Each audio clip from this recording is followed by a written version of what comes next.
దీపం నీ వాక్యం. యేసు నామంలో మీకు శుభములు సమృద్ధిగా కలుగునుగాక. మధురం నీ వాక్యం అనే కార్యక్రమానికి స్వాగతం.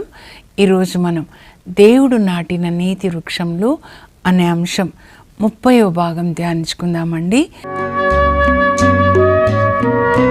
మధురం మధురం నీ వాక్యం, నా త్రోవకు దీపం నీ వాక్యం. ఈరోజు దేవుడు నాటిన నీతి వృక్షం ఎవరంటే యోనా ప్రవక్త అన్నమాట. ఈయన ఇజ్రాయెల్ దేశంలో గాత్ హెఫేర్ నాకు చెందినటువంటి అమిత్తై కుమారుడండి. ఈ గాత్ హెఫేర్ ఎక్కడ ఉంటుందంటే నజరేతునకు ఉత్తరాన 3 మైళ్ళ దూరంలో ఉంటుంది. మ్యాప్లో నేను చూపిస్తా అండి.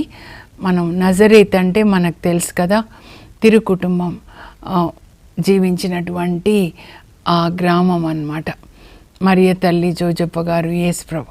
సో ఆ నజరేత్కి 3 మైళ్ళ దూరం ఉత్తరాన గాత్ హెఫేర్ ఉంటుందండి.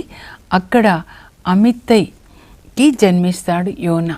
యోనా అంటే పావురము అని అర్థం అన్నమాట. యోనా is the Hebrew word for Dove. ఈయన ఎప్పుడు ప్రవచిస్తాడు అంటే క్రీస్తుపురం 760లో అండి.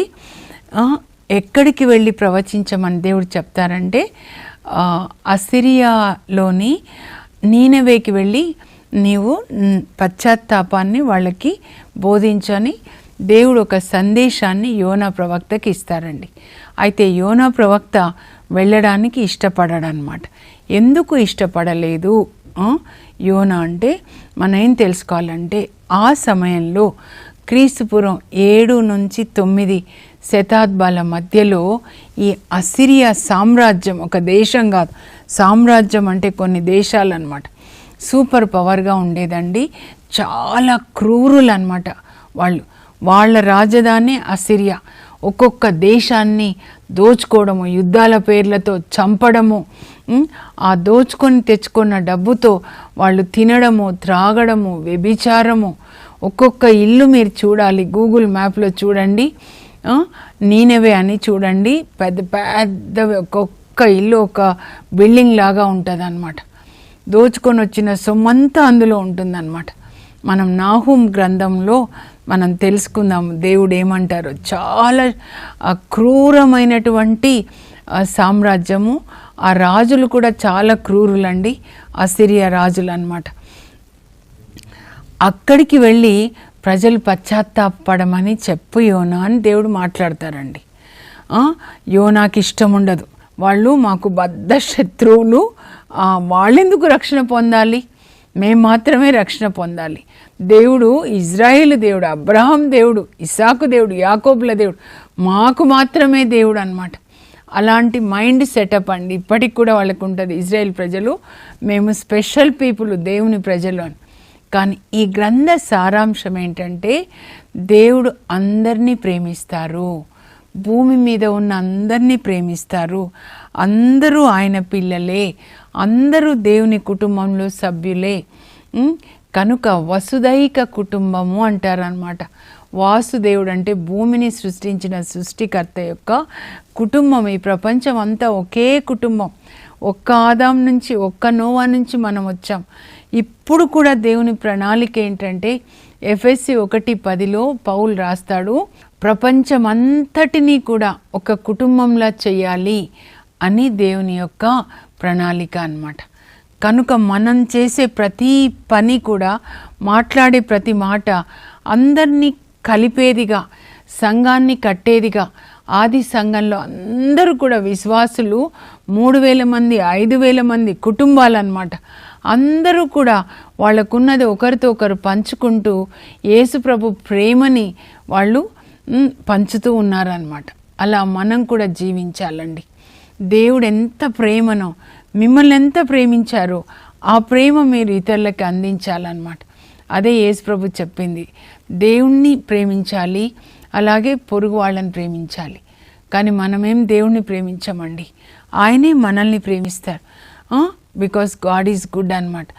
ఆ మంచితనం ఏదైతే మనం దేవుని నుంచి పొందామో అది మనం పట్టుకొని ఉండకూడదండి, అది ప్రవహించాలి. మన చుట్టూ ఉన్న వాళ్ళకి దేవుని ప్రేమను అందించాలన్నమాట. అదే ఈ గ్రంథం బోధిస్తుంది. దేవుడు భూమి మీద ఉన్న అందరినీ ప్రేమిస్తారు.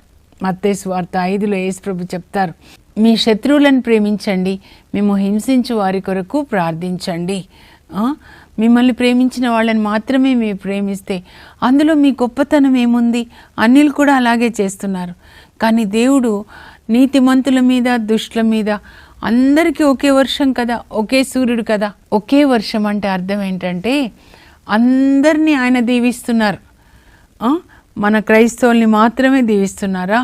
మనకే పంటలు పండుతున్నాయా? మనకే వ్యాపారాల్లో లాభం వస్తుందా? మనకే ఆరోగ్యం ఇస్తున్నారా? అందరికీ ఆయన చేస్తున్నారు అన్నమాట.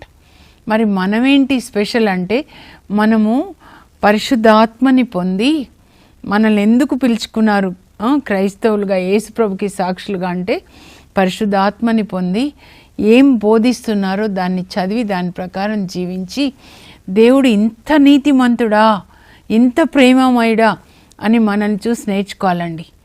పునీతుల జీవితాలు చదివితే, పునీత హంగేరి ఎలిజబెత్ అమ్మ ప్రతిరోజు ఒక మహారాణి తన అంతఃపురం ముందు 900 మందికి ఆమె అన్నం పెట్టేదంట. ఇంకా కుష్ఠరోగులకు ఒక ఆసుపత్రి కట్టించి ఆమెనే సేవ చేసేదంటండి. వేరే వాళ్ళు ఉంటారు డాక్టర్స్, నర్సెస్, కానీ వాళ్ళతో కలిసి ఈమె కూడా రోగులకి కట్లు కడుతూ సేవ చేస్తూ ఉండేదంట. అప్పుడు దారిన పోయే వాళ్ళు ఒక మహారాణి ఇలా చేయడం ఏంటి అంటే, ఆమె యేసుప్రభు శిష్యురాలు అని అందరూ చెప్పుకునేవాళ్ళంట. యేసుప్రభు శిష్యులు ఇంత ప్రేమగా ఉంటే ఆ యేసుప్రభు ఇంకా ఎంత ప్రేమమయుడో కదా అని ఆయనకి మహిమ తెచ్చేవాళ్ళంటండి. అది అందుకొరకు మనం ఈ లోకం నుంచి వేరు చేయబడ్డాం, కానీ అన్యులలాగా జీవించడానికి కాదండి. అయితే ఇప్పుడు మనం యోనా ప్రవక్త దగ్గరికి వచ్చేద్దామండి. క్రీస్తు పూర్వం 760లో యోనాతో దేవుడు మాట్లాడతారు, నీవు ఆ పెద్ద నగరమైన నీనవేకి వెళ్ళి నేను చెప్పిన సందేశాన్ని వాళ్ళకి చెప్పు, వాళ్ళు పశ్చాత్తాపడమని చెప్పు అని చెప్తారు. చెప్తే యోనా ఇష్టపడడండి. అయితే నేను మీకు ఇప్పుడు చెప్తాను, మ్యాప్ ద్వారా ఎక్కడ ఇజ్రాయెల్ దేశం ఉంది, ఎక్కడ అసిరియా సామ్రాజ్యం వాళ్ళ రాజధాని ఎక్కడ ఉంది, నీనవే వాళ్ళ రాజధాని అన్నమాట. మీరు బైబిల్ చదివేటప్పుడు వెనకాల మ్యాప్స్ ఉన్నాయండి. ఆ మ్యాప్స్ మీరు ప్రక్కన పెట్టుకోనండి. ఇక్కడ చూడండి మ్యాప్స్ ఉన్నాయి కదా, జెరాక్స్ చేయించుకొని ప్రక్కన పెట్టుకొని అప్పుడు చదువుకోండి. యోనా ఎక్కడున్నాడు, ఎక్కడికి వెళ్ళమన్నాడు దేవుడు. అలాగే నిన్న ఓబాద్య ఎక్కడ ఉన్నాడు, ఓబాద్య ఎక్కడికి వెళ్ళమన్నారు దేవుడు. అలా చదువుకోవాలన్నమాట. నేను మీకు చెప్పే మ్యాప్స్ అన్నీ కూడా ఇందులోవేనండి. జెరాక్స్ చేయించి పెద్దగా చేయించి మీకు చెప్తున్నా అనమాట.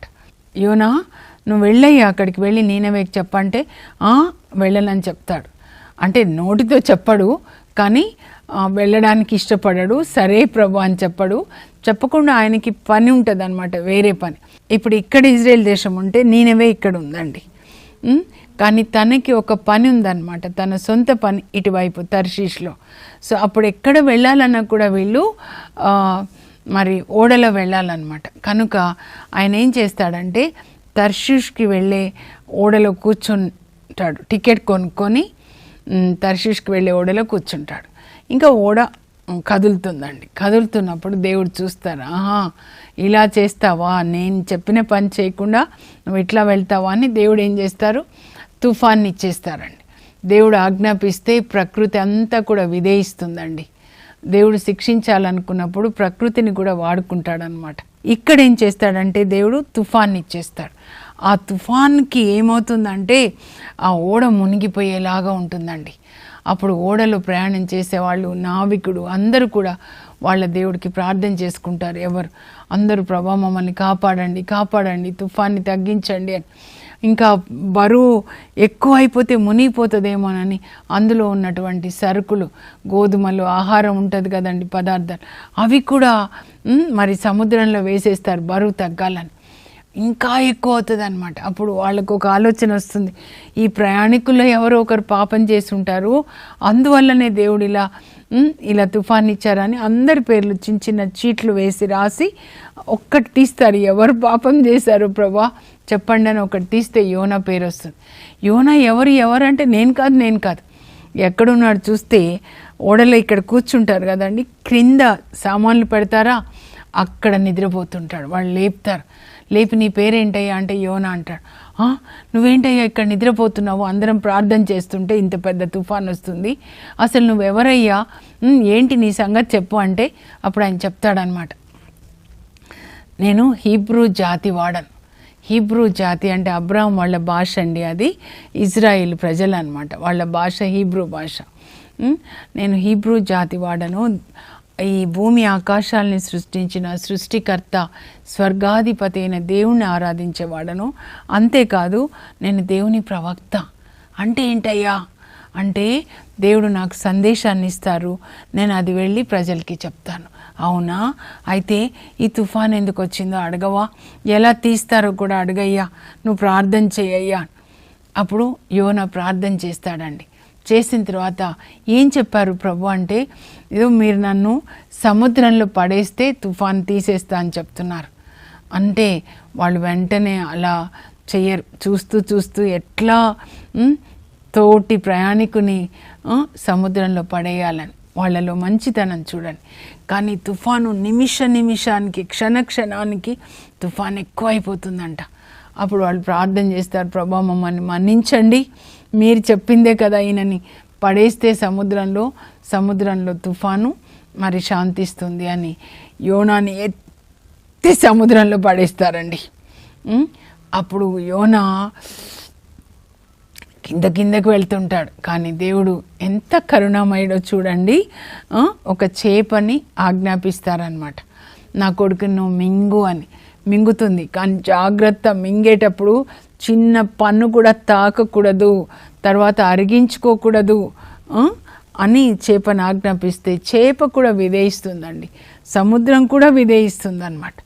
ఆయనని సముద్రంలో పడేయగానే తుఫాన్ అంతా ఇంకా ఆగిపోయి గొప్ప ప్రశాంతత. వాళ్ళకి ఎంత ఆశ్చర్యం అవుతుందో, దేవుడు ఎంత గొప్ప దేవుడు, అన్నీ ఆయన ఆధీనంలో ఉంటాయి. తన పోలికగా సృజించిన ఈ మానవులు తప్ప కదా. అప్పుడు దేవుడు చేపను ఆజ్ఞాపిస్తారా, చేప మింగేస్తుంది కదా, ఆ చేప కడుపులో ఉంటాడండి పాపం యోనా. చేప ఎట్లా కిందికి వెళ్తుంటే చేప కడుపులోంచి ప్రార్థన చేస్తారు, ప్రభువా నేను సముద్రపు అడుగు వరకు వచ్చేసాను, కొండలు తాకుతున్నాయి ప్రభా, నాచు అదంతా నాకు కనబడతా ఉంది, పాతాళ లోకం వరకు వెళ్ళిపోయాను. అంటే ఇంకా ఆయన చనిపోయే స్థితి అనమాట. ఆ నీళ్ళు అడుగున, సముద్రం అడుగున పాతాళం ఉంటుంది కదండి, అది కూడా ఇందులో మ్యాప్ ఉంది, మీరు చూడండి, నేను తీసుకొని వచ్చి చూపిస్తాను ఒకసారి. అక్కడి వరకు వెళ్ళిపోయినాను ప్రభా, కానీ నేను చనిపోతే నీకేం లాభం వచ్చేస్తుంది, నేను జీవిస్తేనే కదా నీకు లాభము. అప్పుడు నేను స్తుతిస్తానయ్యా, నీ వాక్యం నువ్వు చెప్పినట్లు చేస్తాను, నేను నిన్ను స్తుతిస్తానంటే అర్థం ఏంటంటే నోటితో పాటలు పాడడం కాదండి, దేవుని చిత్తం చేయడం అనమాట. నేను నిన్ను స్తుతిస్తానయ్యా అని చెప్తాడనమాట. అని రక్షణ ప్రభువా నీ నుంచే వస్తుందని. చేప కడుపులో నుంచి యోనా చేసిన ప్రార్థన పరలోకంలోకి వెళ్ళిపోతుందండి. సముద్రం అడుగున ఉన్నాడు, ఇప్పుడు పరలోకానికి వెళ్ళిపోతుంది. అప్పుడు ప్రభు చేపను ఆజ్ఞాపిస్తారు, నా కొడుకుని ఒడ్డుకు తీసుకొని రా, అట్లా ఉమ్మేస్తుంది అనమాట. అప్పుడు బయటకు వచ్చేసాడు కదా. ఇంకా మేము ఇజ్రాయెల్ దేశానికి వెళ్ళినప్పుడు ఎయిర్పోర్ట్లో దిగగానే టెల్లైవి, అక్కడి నుంచి బస్సులో మమ్మల్ని ముందు ఉదయం అండి వేకోజామున ఎంత బాగుందో ఈ సముద్రం అన్నమాట, మధ్యధరా సముద్రము. ఇసుక మీద పెద్ద చేప సిమెంట్తో కట్టి ఉందన్నమాట. మా గైడ్ జూడిత్ అనమాట లేడీ చెప్పారు, యోనాన్ని చేప ఇక్కడే ఉమ్మేసింది, అందుకనే పెద్ద చేప సిమెంట్తో కట్టారు అని. బయటకు వచ్చిన తర్వాత దేవుడు మాట్లాడతారు, ఇప్పుడు పోతావా, పోయి చెప్తావా నేనే మేకండి, ఇప్పుడు వెళ్తా ప్రభా అని చెప్తాడనమాట. అప్పుడు వెళ్ళి చాలా దూరం అండి, నీనెవేకి వెళ్తాడు. వెళ్ళి వాళ్ళకి దేవుడు ఏం చెప్పారో అది బోధిస్తారు. సాధారణంగా పాత నిబంధనే కాదు, క్రొత్త నిబంధనలో కూడా శౌరి వారి వరకు 15 శతాబ్దాల వరకు కూడా ముందు దేవుని వాక్యం ఏంటి అంటే, ఇప్పుడు మనకి పోట కానీ ధ్యాన కేంద్రాలు మొత్తం 10 ఆజ్ఞలు బోధిస్తారండి. నిర్గమకాండ 20వ అధ్యాయం. ఇప్పుడైతే మత్తయి సువార్త 5వ అధ్యాయం అన్నమాట. సో ఆ 10 ఆజ్ఞలు, ఇదో మీరు బలవంతులు అని చెప్పి ఒక్కొక్క దేశం మీదకి యుద్ధానికి వెళ్ళి వాళ్ళని హత్య చేస్తున్నారు. అలా మీరు చేయకూడదు. మీ తోటి సహోదరులని మీలాగా ప్రేమించాలి. మీరు దేవుని బిడ్డలే, వాళ్ళు దేవుని బిడ్డలే. ఒకరి రక్తము మీ వల్ల భూమి మీద పడితే దేవునికి మీరు లెక్క చెప్పాలి. వాళ్ళది దోచుకోకూడదు. మీరు హత్యలు చేయకూడదు, అబద్ధాలు చెప్పకూడదు, వ్యభిచరించకూడదు. ఇవన్నీ కూడా చెప్తాడండి. ఎందుకంటే వాళ్ళు వ్యభిచారం చేస్తుంటారనమాట. డబ్బు, ప్రతి ఇంట్లో డబ్బు, త్రాగడము, విందులు, వినోదాలు, వ్యభిచారం, ఇవన్నీ కూడా నాహుం గ్రంథంలో మనం చూస్తామన్నమాట 3వ అధ్యాయంలో. అప్పుడు ఈయన సందేశం ఎట్లా చెప్తాడో అండి. 1,20,000 మంది ఉంటారు. వాళ్ళందరూ పశ్చాత్తాపడతారు. రాజు పేరు, అప్పటి రాజు పేరు అషుర్దన్ III అన్నమాట. 3వ అషుర్దన్ రాజు, ఆయన కూడా ఆజ్ఞ జారీ చేస్తాడు. నీనెవేలో ఉన్న వాళ్ళందరూ, ప్రజలు, పశువులు కూడా 40 దినాలు ఏం తినకూడదు, త్రాగకూడదు. అందరూ దేవునికి మొరపెట్టుకోవాలి. అప్పుడు అందరూ దుష్కార్యాలను విడిచిపెట్టేసాలి. దుష్ట ప్రవర్తన మార్చుకొని క్షమించమని దేవుణ్ణి అడుగుదాము. అప్పుడు దేవుడు మనస్సు మార్చుకొని జాలిపడి మనల్ని క్షమిస్తాడు. రాజు ఆజ్ఞ చేసి, రాజు కూడా సింహాసనం నుంచి దిగొచ్చి గోనె ధరించి బూడిదలో కూర్చొని 40 దినాలు రాజు అండి. అసిరియా రాజు, క్రూరులు అని అంటారు కదా, ఆయన 40 దినాలు దేవునికి మొరపెట్టుకుంటాడు. రాజు అలా చేస్తే ప్రజలు కూడా అలాగే చేస్తారు. మమ్మల్ని మన్నించండి ప్రభా, ఇంకా మేము ఇలాంటి పనులు చెయ్యము, మన్నించండి, ఒక ఛాన్స్ మాకు ఇవ్వండి అని ఉపవాస ప్రార్థన చేస్తారండి. అప్పుడు వాళ్ళ వినయాన్ని చూసి, తగ్గింపు గుణాన్ని చూసి, పశ్చాత్తాపాన్ని చూసి దేవుడు మనస్సు మార్చుకొని వాళ్ళని శిక్షించారన్నమాట.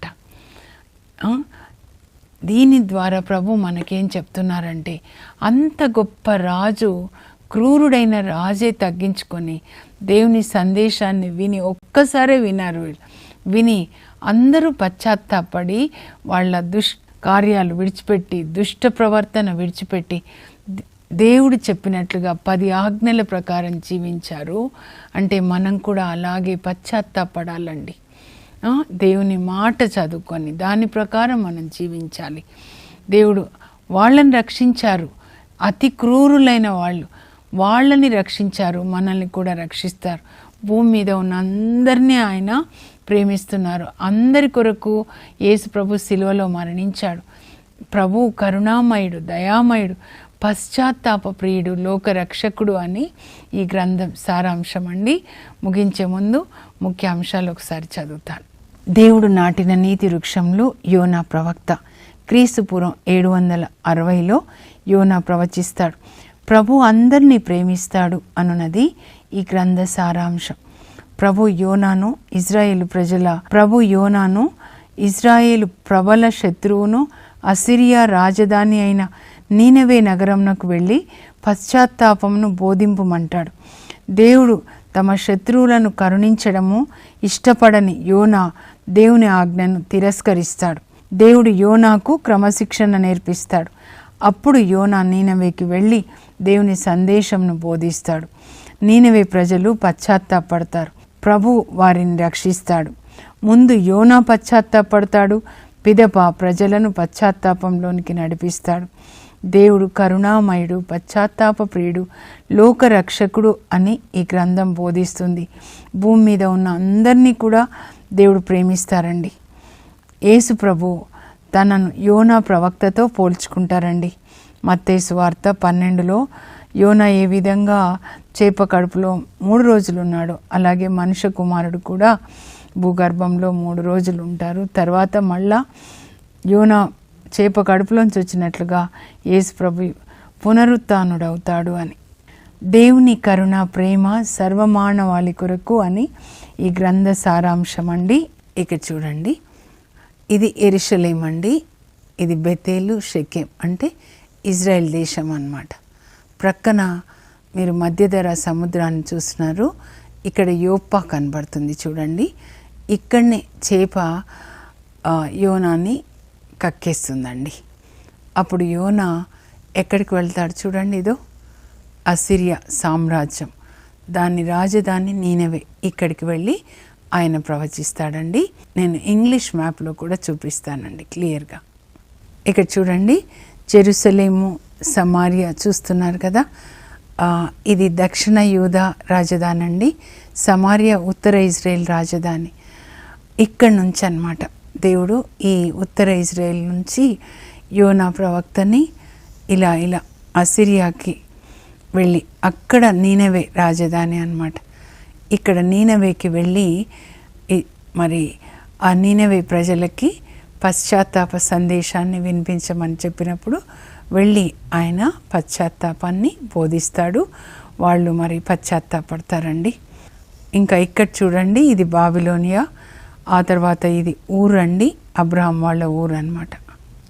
ఎజికేల్ 18:32లో దేవుడు ఏమంటారంటే, ఎవరు చనిపోవటం వలన నాకు సంతోషం కలగదు, కానీ ప్రతి ఒక్కరూ మీ ప్రవర్తనని మార్చుకొని మీరు దుష్కార్యములను దుష్ట ప్రవర్తన విడిచిపెట్టి నీతి మార్గంలో మీరు నడిచి జీవించాలి అని నా అభిలాష అంటారు దేవుడు.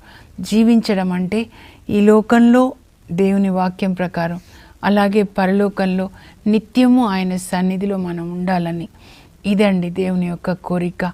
నీనెవే ప్రజలు రాజు పశ్చాత్తాపడిన విధంగా మనం కూడా పశ్చాత్తాపడేటట్లుగా దేవుడు పరిశుద్ధ ఆత్మని మనకి దయచేయుదురుగాక. ప్రార్థన చేసుకుందాం. పరలోకపు మా తండ్రి, మీ పరిశుద్ధ నామమునకు స్తోత్రం కలుగును గాక. నీనెవే ప్రజలు యోనా సందేశాన్ని విని పశ్చాత్తాపడ్డారు ప్రభా, పాపాన్ని విడిచిపెట్టారు. మేము కూడా ప్రభా మా పాపములను ఒప్పుకొని మీ సన్నిధిలో మీ రక్తంలో కడుక్కొని యేసయ్యా మీ నీతి వస్త్రాన్ని ధరించుకొని మేము కూడా వాక్యం ప్రకారం ప్రేమ కలిగి జీవించేటట్లుగా, పరిశుద్ధంగా జీవించేటట్లు, కరుణ కలిగి జీవించేటట్లుగా మాకు కృప దయచేయమని యేసు నామంలో అడుగుచున్నాం తండ్రి, ఆమేన్. నీనెవే ప్రజల్లాగా పశ్చాత్తాపడి నీతిగా జీవించే కృపని దేవుడు మనకి దయచేయను గాక. God bless you. Have a blessed day.